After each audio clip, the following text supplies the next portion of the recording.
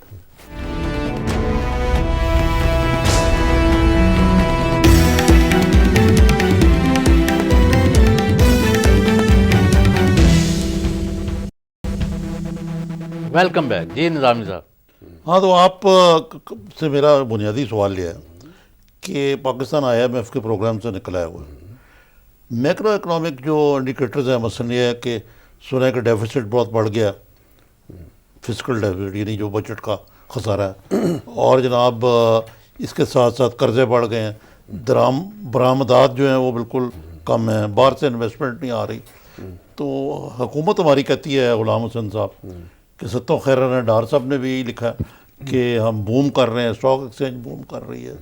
تو سچ کیا ہے, وچ از اے فیکٹ, سچ کیا ہے یہ میں نے دیکھیے جی, اکانومی کے بارے میں ذرا بات کرتے ہیں.